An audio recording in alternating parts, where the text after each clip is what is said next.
The goal with Road Redemption is to make our dream game, the game we want to play right now but doesn't exist. The Road Rash style of game has disappeared. We want to bring it back. There's so much you can do in today's physics, more realistic crashes, destructible environments, online multiplayer. The multiplayer mode in Road Redemption goes beyond split screen. You and your friends will be able to form a gang and then fight against others online. We really hope to foster a community of players that will play constantly against each other. The levels we're building in Road Redemption are going to take you from desert roads to congested cities, and even to chase missions from rooftop to rooftop. You can face off with other bikers using chains, bats, pipes, rifles, Tech 9s, Uzis, and more. Of course, kicking your opponent into an oncoming vehicle can be just as effective. So Road Redemption not only combines combat with racing elements, it also wraps all of this in a larger story based on the roles of real-life biker gangs. You play a new recruit to a motorcycle club, fighting your way up the ranks. Eventually, you can lead your gang and fight to control drug distribution routes across the Midwest. This is the kind of game that no one's made in over a decade, on any platform. Members of the Road Redemption team have years of industry experience, and they come from places including Sega, Sony, NCSoft. I first started creating games right when Xbox 360 came out. Activision, GameLoft. We know how 3D content pipelines work. We know how to do physical simulations, 3D game AI, blended animations, motion capture. Disney, BioWare. We have the passion, the will, and the know-how. For a lot of us, the reason we got into game development is because we grew up playing games. Whether it was Atari, NES. I grew up playing original Nintendo games. Super Nintendo, Sega Genesis, Sega Master System. Counter-Strike and Team Fortress. Ultima Online. Grand Theft Auto. You can play for hours or days on end at a LAN party. A lot of old school games are just, they're hard. You get a much greater feeling of satisfaction when you finally beat that level. We want to bring that back with Road Redemption. We're creating a deep gameplay experience, something that's challenging and really rewards a player for building his own skill. More than likely, the first thing that's going to happen to you when you get on a bike is you're going to get your head smashed in with a pipe. Shooting a rider with a rifle when you're going 100 miles per hour through traffic isn't an easy thing to do, and we're not going to cheat to make it any easier. Once you have some practice under your belt, you'll look like a motorcycle riding ninja. It's not going to be easy, but it's going to be fun. Getting the fans involved at an early stage of development is an opportunity you don't often get as a developer. If you make a suggestion we put it in the game, we'll give you credit, whether you back us or not. Shortly after Road Redemption launches, we'll be releasing our source code, art assets, and project files. People who may not have made a game before or never made a racing game can take our game, look at how we've done it, expand upon it, mod it, and make something their own. You can use our assets and project files in creation of your own similar game or your own very different game. The reason we're going with Kickstarter as an indie developer is it gives us the opportunity to really target hardcore gamers. With the resources we currently have from private investors, we can't really make the Road Redemption game that we really want. Will this game do well in the open market? We don't know. Publishers would never let us make a game like this. But with your backing, we'll be able to make Road Redemption the game that we want to play. I think there's something really special about being an indie game developer. You're able to do something and work on something you love. So you work a lot of hours, but it doesn't always feel like work. I think that's a really special thing. And anytime you have an opportunity to work on something you love, you can put everything you've got into it and really enjoy it. I think that reflects on the quality of the product and the experience that the players will have playing it.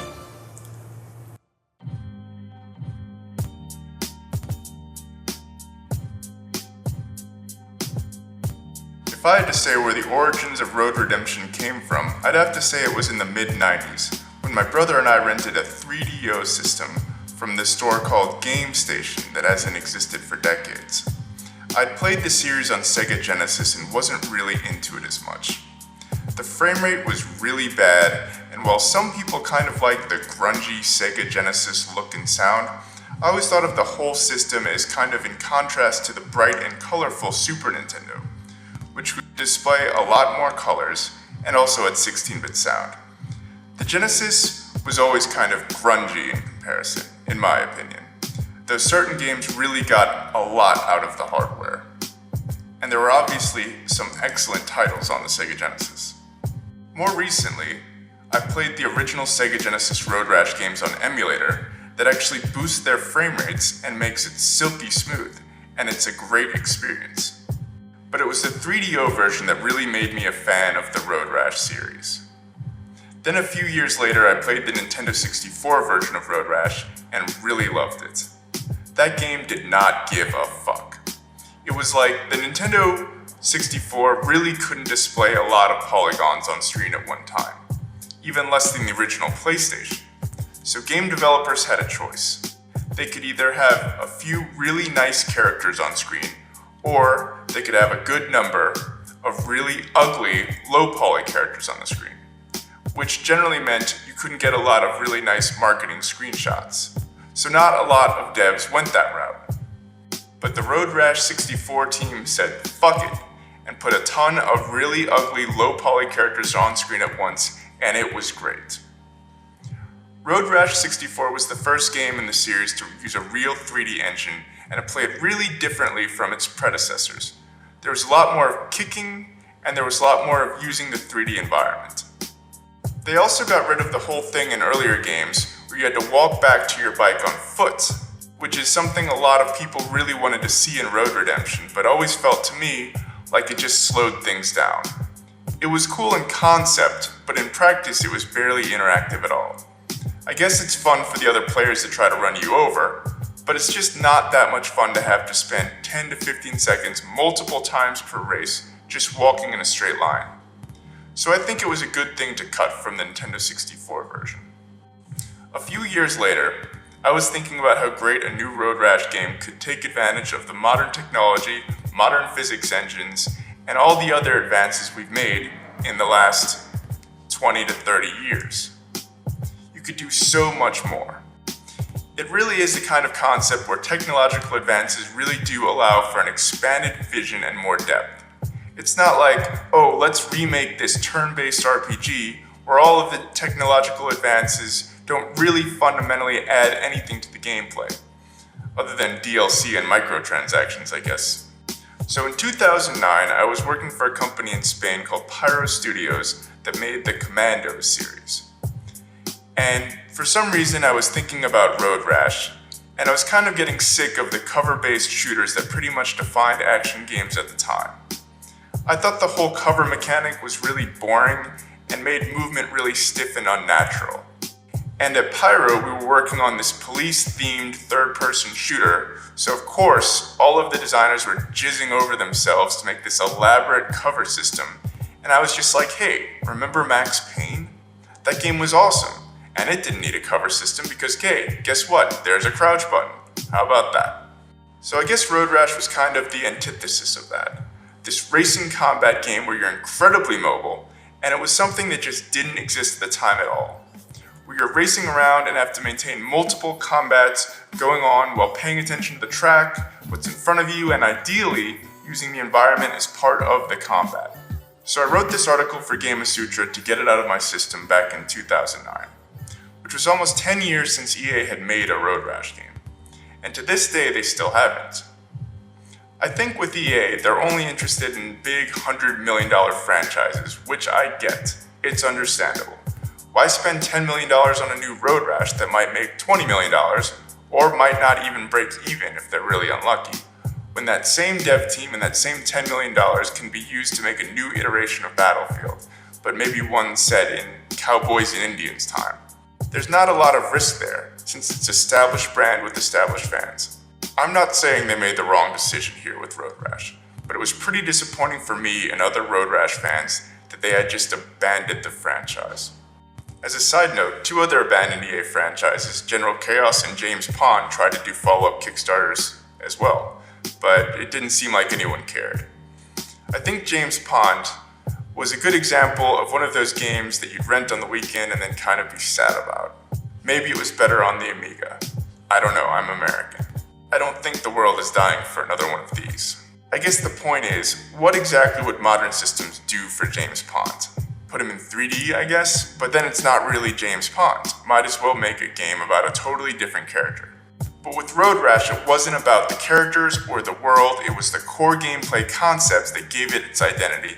And those gameplay concepts, in my opinion, were definitely worthy of being brought back and greatly expanded upon. So it's like 2012, and my brother and I have our own studio, and we released this game with really great gameplay, in my opinion, and so-so graphics, called Defy Gravity. This was back when simply being on Steam meant you were going to be financially successful. If we tried to release Defy Gravity on Steam today, It would get like 3 sales and fall off the new release chart in like 30 minutes, never to be seen again. At the time, we were working on a 2D roguelike Castlevania type game on the Unity engine. And Kickstarter was becoming a big thing for games, and people were happy to put money toward aspiring indie developers, even without big flashy pedigrees. You had stuff like Sir, You Are Being Hunted that was funded for like $160,000 at the time. I think the British pound was worth more then. So we were like, hey, maybe we should do a Kickstarter for this game that we're making.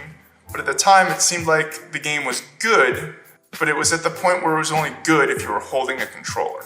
It really wasn't much to look at and didn't have any hook that would really get people talking about it. I'm talking about this Castlevania title we were making, Castlevania-like. So I thought about stuff that we could kickstart. At the time I was thinking, okay, what about that game Magic Carpet?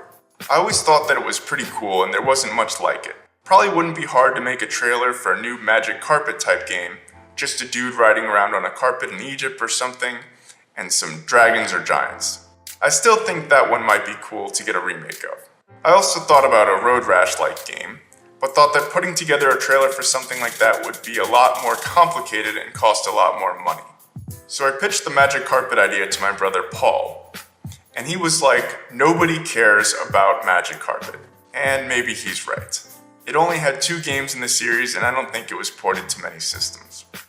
As I said, at this time there was a ton of stuff coming up on Kickstarter, and I knew that A, the public is eventually going to get sick of these, and B, one of these is going to fail spectacularly and ruin the public's trust in Kickstarter altogether. At the time you had stuff like Army Krog, The Pitfall Guy, Mighty No. 9, and it was obvious that one or many of these projects would get funded and then completely fall apart. So we didn't have a lot of time. So my brother and I approached 2 guys I had worked with in 2007 in Louisiana on a game called Black College Football Experience, which was this awful football title on the Unreal Engine. You have to understand that when you're on a big game dev team and you're relatively low level, there's basically nothing you can do if the people in charge of the studio are determined to make a piece of shit. That company's general MO was that black people will buy this game because it's about black people and it's made by a mostly black company. And it doesn't even matter if the game is good. I'm not even saying that she was wrong. But if that's the philosophy driving development, then there's not much that a low-level employee can do to right the ship. You just do your work, build up your skills, and hopefully meet some good people along the way. 2 of those people were Evan Smith and Jason Tate, who later started a video game company in Louisiana called Pixel Dash. Evan is this amazing animator and artist, so we thought that he and his team could make the Road Redemption Kickstarter trailer, and then the art for the game itself. And we would handle the design and coding, and we'd be partners. So that's what happened. So I put together a little storyboard for the gameplay trailer, and Pixel Dash made it a reality in Maya, which is a 3D modeling and animation software. So what you have to understand about the Kickstarter trailer is that the people who made it, Evan and his company, are the exact same people who made the art for the finished Road Redemption game. So when I say that the trailer looks kind of shitty, it's in comparison with the final game art that the exact same people turned out. So why does the trailer look shitty? Well, first of all, I think the camera movement and animations and the simulated physics actually look pretty good. I don't think it's a bad trailer per se.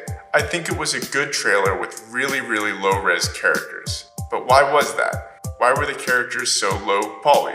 Well, generally stuff that is made with 3D programs like 3D Studio Max or Maya, your movies like Toy Story and whatever, these take hours to render a single frame of animation. Pixar and DreamWorks have huge rooms full of computers that do nothing but render video for months at a time to make their movies.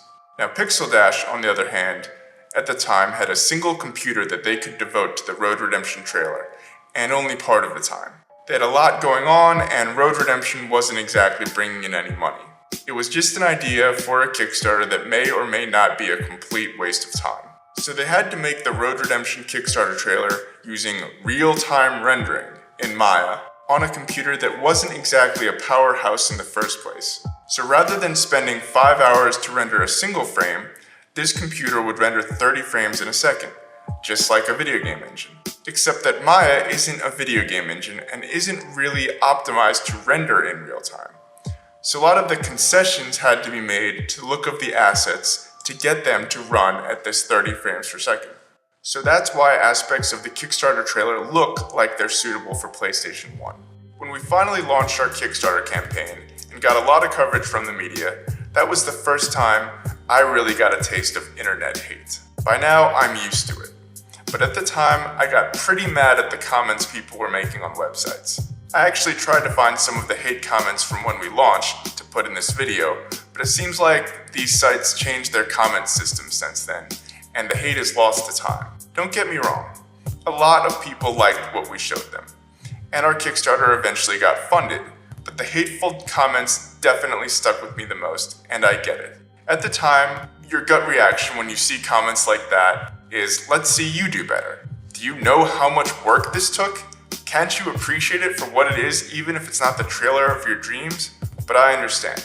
People think that when you get big headlines like we did, that you're some big company with your sensitivity so widely distributed among hundreds of people that no individual really feels much of anything, as opposed to the reality, which we were a few guys with limited resources doing our best.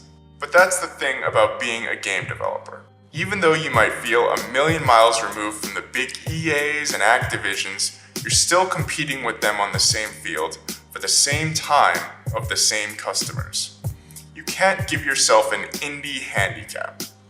You have to be able to make your case to the customer that they should play your game instead of Overwatch or Madden or Far Cry, even if just for a few hours.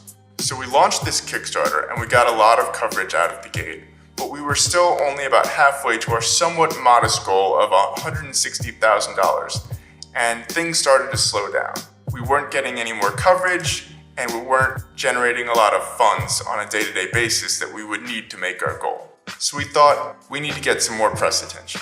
So I contacted Ben Kuchera, who now works at Polygon.com, but at the time worked for Penny Arcade Report, which was an awesome site.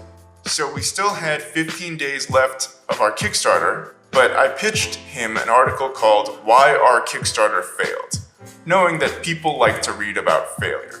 So he accepted the article idea, and the article talked about all the things that we did wrong, but also, helpfully, informed a lot of people about our Kickstarter who didn't see the initial press coverage, and it allowed us to raise a lot more money. So we were still a few thousand off from our Kickstarter goal, and we thought we had a surefire way of getting more press attention. We'd announced Oculus Rift VR support. Now at the time, this is 2013, the Oculus Kickstarter had finished, and this was before they were bought by Facebook. So VR hype was big. We put together another Road Redemption Kickstarter trailer, this time from the perspective of a person with a VR headset on, and my brother narrated the video. We put it on YouTube, we sent out press releases, and we were expecting a lot of coverage to get us closer to our Kickstarter goal, but nobody gave a shit. Nobody ran the story. A few years later, we actually did prototype a VR version of Road Redemption, and while it's got some promise, ultimately any game in VR where your eyes observe acceleration, but the fluid in your inner ear doesn't move, it's going to cause motion sickness in a lot of people, especially if you're talking about angular acceleration, like when you're turning on a motorcycle. But even just going from 0 to 60 in VR is going to make a lot of people sick. And this is a big problem with VR in general. Gamers want freedom. Look at GTA, Skyrim, Minecraft, Breath of the Wild, PUBG. Players want big worlds to explore and move about in. But if you're in VR and you accelerate or decelerate, you get sick, at least if you're an average person. So they have all these games in VR where you teleport around, but it just never felt natural to me. But the motion sickness problem is insurmountable. The only thing they can do, outside of making games where you barely move, is to alter human biology. No, those big stupid VR treadmill things don't help because you're still stationary. You're not accelerating. Anyway, I'm not sure why nobody ran our VR Kickstarter video, but we were running out of time. We knew that outlets would run a story if we reached our goal, and maybe a story on the last day saying that Road Redemption team needs $10,000 more in the next 12 hours or we're gonna fail. But those latter stories, they're not so reliable. We also knew from looking at other Kickstarters that we'd get a surge of support if we did reach our goal. Probably because at that point, the backers are pre-ordering an actual game that's actually going to be made rather than just a hope for a game that might get made. I don't know. So then, out of the blue, a few people, I think in Russia, bought our highest price tiers for like $2,000 each or something. Something where you got to come out and meet the devs and have dinner with us or something. I don't know. And it pushed us over our goal, which meant that a bunch of outlets ran stories about Road Redemption achieving its Kickstarter goal, which led us to overshooting our goal. Later discovered that those Russians were just scammers who bought the most expensive Kickstarter rewards on a bunch of projects with fake credit card numbers, so we never actually got that money. But we ended up overshooting our goal by enough that it didn't matter. So then we had the money to make the game happen. So could something like this work today? Absolutely not. Not a chance in hell. We could never recreate this, and frankly, I don't think anyone could. For one thing, this was before Steam Early Access. The most compelling Kickstarter reward at the time was always the opportunity to get the game early. Now everyone has a chance to play the game early. Sometimes way too early, in my opinion. Also, let's be honest. A lot of people at this point mostly think of kickstarting video games from those that failed to deliver completely or were underwhelming. They don't think about games like Shovel Knight or Darkest Dungeon or many others that led to really great stuff. So no, Kickstarter can't really work anymore. There was a brief window of time when people with no money could get the funds to make a game without going through publishers, but unless you're the creator of Shenmue, that time is over. Maybe you could do an ICO. I don't know. So in the original Kickstarter trailer, a lot of people thought that the guns would ruin the game, but I really liked them. It's like, while you're catching up to someone, would you rather just be staring at the road, or would you like to be doing something? So in Road Redemption, you can take shots at the guys as you're trying to catch up to them.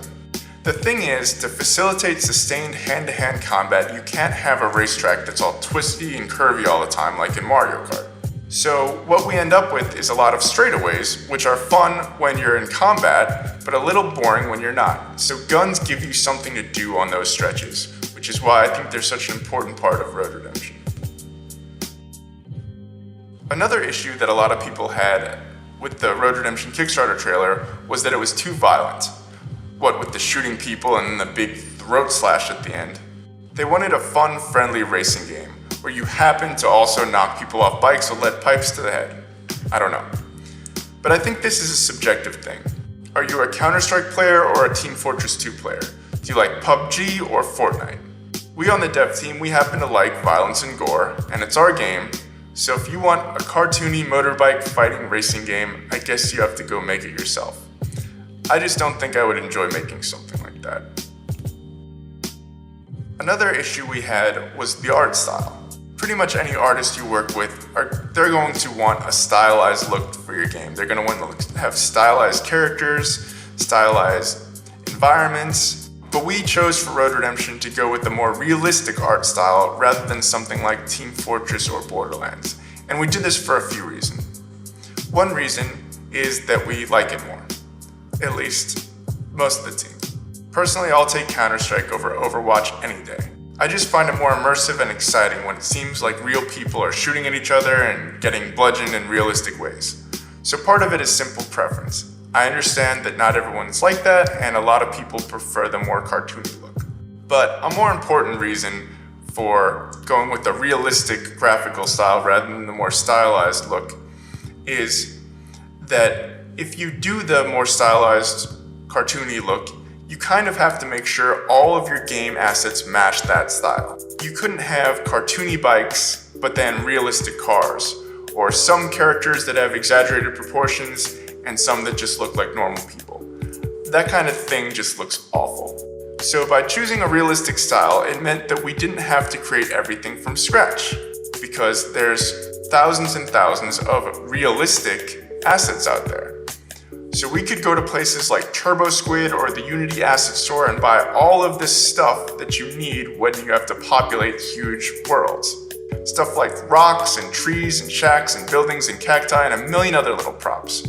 While it might take one of our artists a full day of work to model and texture a wooden fence, for example, you can find a wooden fence on TurboSquid for like $10 that's just as good as an in-house artist could create. So do the math there. Do you pay $10 for that fence, or do you pay $240 of a professional artist's time? The choice is pretty easy. Well, I can't remember myself. So I would like to thank everyone that supported the development of Road Redemption once again, everyone on Kickstarter, all of the early access people, everyone that's called me and given feedback about the game and how to make it better and stuff they liked and stuff they didn't like. When you're a game developer, in my opinion, you have to really go out and find that feedback. It's so valuable to hear what people have to say about the game, to hear what they dislike especially, and it's always a good thing to hear feedback, even if it makes you a little uncomfortable or defensive. It always makes for a better game, but you have to be willing and able to listen to that feedback. Anyway, thank you.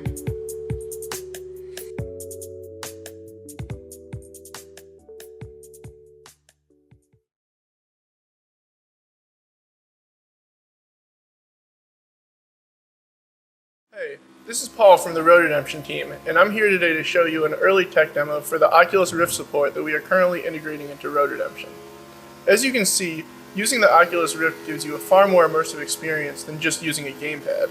Our goal with integrating the Oculus Rift is to make you feel like you are really there, riding a motorcycle. When you are this close to the other riders, the game feels much more visceral, and the combat will be much more intense. Also, because the Oculus allows us to know the orientation of your head in 3D space, we're able to do some really cool things with the sound effects. We're able to know in exactly which direction your ears are pointing, which has a huge effect on how the game sounds. Our next step is to integrate the Razer Hydra controllers, which will really make you feel like you're there. We are very excited about getting Oculus Rift support fully integrated into Road Redemption.